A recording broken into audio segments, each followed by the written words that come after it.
बराबर करने के लिए उनको इख्तियारत दिए गए हैं।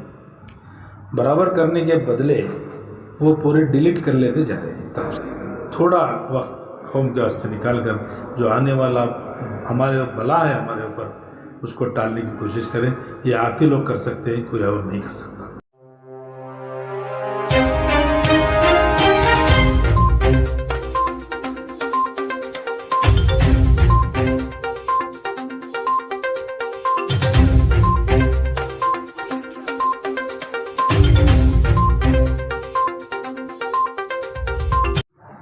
मैं कल से हमारी पार्टी की मीटिंग हुई। एआईसीसी जनरल सेक्रेटरी साहब, हमारे पार्टी प्रेसिडेंट और हमारे सीएलपी लीडर और हमारे तमाम बेंगलुरु के एमएलएस मिलकर कल एक सुबह से शाम तक मीटिंग हुई रिगार्डिंग वोटर लिस्ट के ताल्लुक से। उन लोगों का ख्याल है कि दिसंबर तक यहाँ पे बीबीएमपी का इलेक्शन हो जाएगा। उनको इन्फॉर्मेशन ऐसा है, अगर सुप्रीम कोर्ट बीबीएमपी का इलेक्शन करना बोले तो 30 तारीख के अंदर हो सकता है। इसलिए वोटर लिस्ट के ताल्लुक से मीटिंग बुलाई थी और लोगों में बेदारी के लिए भी मीटिंग हुई कल सुबह से शाम तक। एक चीज़ की हैरानी ये भी कि टोटल हमारे रियासत में कल इनकी मीटिंग वो बेंगलुरु लेवल पर थी। उनका जो मकसद ये था कि आने वाले इलेक्शन जो है असेंबली का इलेक्शन, बीबीएमपी इलेक्शन के ऊपर बहुत बड़ा असर पड़ने वाला है। बीबीएमपी इलेक्शन हम अगर नहीं जीते तो उसका असर दूसरी तरफ भी पड़ने वाला है। इसलिए आप लोग पूरी कोशिश कर बीबीएमपी इलेक्शन कैसे जीतना उनका स्ट्रेटजी था। और इसके साथ साथ उनका एक फिक्र ये भी थी कि वोटर लिस्ट में हमारे नाम डिलीट कैसे हो रहे हैं, इसके पीछे क्या काम कर रहा है, कौन सी ताकत काम कर रही है। कोर्ट को जाने के ताल्लुक से भी बात हुई। Election commission, all India election commission को कंप्लेंट करने के ताल्लुक से ये बात हुई। स्टेट इलेक्शन कमीशन को मिलने की बात हुई। लेकिन वहाँ पे एक चीज़ ये फैसला हुआ कि हमारे पास क्या प्रूफ है, क्या हमारे पास ऑथेंटिक डॉक्यूमेंट है जो हम कंप्लेंट कर सकते हैं। लेकिन कल अचानक शाम को या दोपहर को हमारे शिवाजी नगर कॉन्स्टिट्यूंसी में एक वो चलमे education cultural rural development institute नामी जो इंस्टीट्यूट है, वो एनजीओ है, उनको बीबीएमपी हमारे बीबीएमपी की तरफ से उनको बीबीएमपी के वार्ड्स में वोटर लिस्ट का बराबर करने के लिए उनको इख्तियारत दिए गए हैं। बराबर करने के बदले वो पूरे डिलीट कर लेते जा रहे हैं एक तरफ से। हमारे ख़ास करके जिस तरीके से क्या तरीके से डिलीट करना है वो तरीके से डिलीट कर लेते जा रहे हैं। बेंगलुरु के 20 पराट कॉन्स्टिट्यूंसी में भी हुए 10,000 20,000, यहाँ तक कि हमारे शिवाजी नगर में 19,000 कर हुए बोल के हमारे रिजवानी बोल रहे थे। दिन रात मेहनत करने के बावजूद भी वो नाम इंक्लूड नहीं हो रहे। उसके पीछे भी क्या ये है, उसे क्या करना बोल के भी बातचीत चल रही थी। वही बेंगलुरु के हद तक ये हालत है।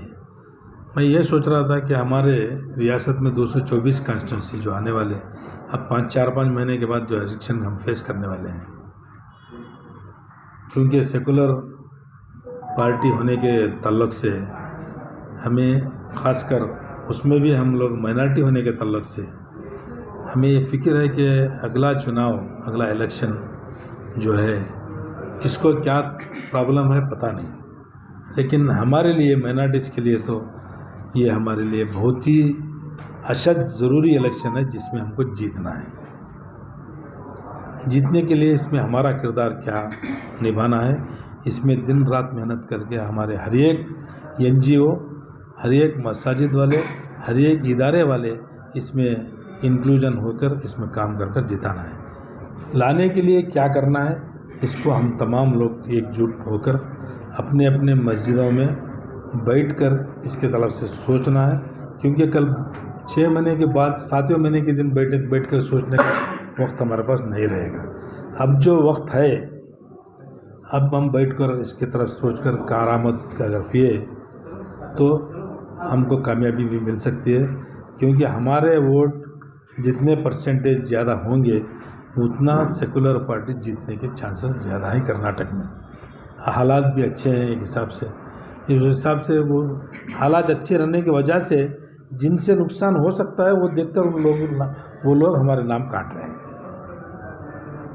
हमें भी उतने दीवाने भी नहीं है ना, हमको भी कुछ ना कुछ मेहनत करना है, हमको भी कुछ ना कुछ इसकी तरफ बढ़ चढ़कर हिस्सा लेकर जो नाम जा रहे हैं उसको जमाने की कोशिश करना है। कैसे, क्या तरीका आपने बताया सर? ये तो आपने बेंगलुरु में NGOs के ताल्लुक से बताया, ये जो NGO को इख्तियारात दिए गए थे, जो सर्वे कर रहे थे ये लोग, इस कदम को आप कैसे देखते हैं? कानूनी एतबार से ये कैसा है? क्या हुकूमत ऐसा कर सकती है? कानूनी एतबार से उनका जो है वो उनका आप अगर पूछे तो उनका ये बोलेंगे, और हम पूछ के भी आए हैं ऑलरेडी। हम लोग उनको लोग जिनके नाम चुके हैं उनका जमाने के लिए हम लोग भेजे हैं, वो लोग ऐसा बोलते हैं, लेकिन उसका गलत इस्तेमाल किए हैं, बल्कि अखबार में भी है ऐसा ही, जो करना था उसका उल्टा किए हैं बल्कि अखबार में, और उनका इंटेंशन भी तुमको मालूम है। अब वो हमारा अश्वत्थ नारायण का NGO है बोल के मुझे इत्तला मिली हमारे लोगों को।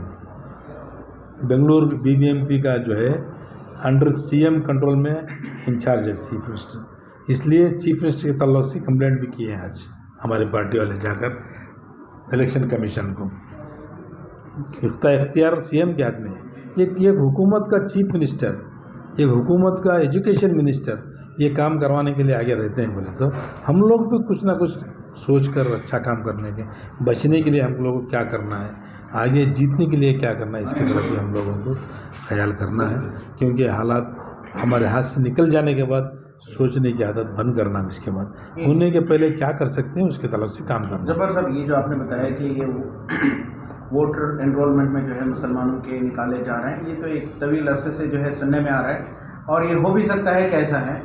तो नसीर अहमद साहब ने भी इस ताल्लुक से बताया था, तो क्या मंसूबा है कि जिन लोगों के निकाले गए हैं उनको दोबारा एनरोल किया जाए? क्या कोई आपने प्लान बनाए हैं पूरे रियासती सतह पर? यही तो अपील हम तरफ हर तरफ भी हमारे तरफ हमारे पार्टी के हिसाब से भी हम लोग तमाम MLA से अपील भी कर रहे हैं। तमाम को मेरे माइनॉरिटी डिपार्टमेंट से तमाम को एक लेटर भी जा रहा है, उनको अपील किया जा रहा है कि टाइम बहुत शार्ट है, जनवरी के शुरुआत तक टाइम है, दिसंबर एंड तक टाइम है, उसके अंदर आप लोग अपना हमारे नौजवानों को इत्तला देकर उनसे काम लेकर इलेक्शन की वोटर लिस्ट में नाम जमाने की कोशिश करें।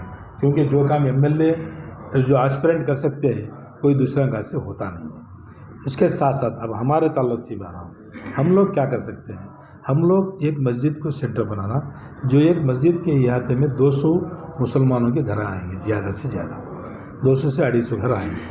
वो 200-250 घरों में अगर हमारे नौजवान वो एरिया के जाकर एक घर में बैठकर आपकी वोटर लिस्ट में नाम कितने हैं, अब आप भी आया है, अगर आपका नाम मारे तो तुम्हारे वोटर्स कितने हैं बोल के आता है, अगर कितने हैं बोल के आया, अगर उसमें नहीं है तो नाम जमाए।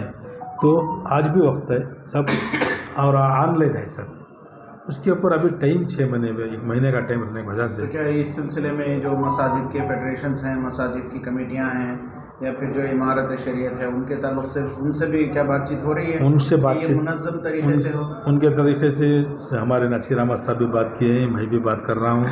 आज भी तमाम इदारे वालों से मुखातिब होकर सबको बात करना बोलकर डिस्कशन भी हुआ है।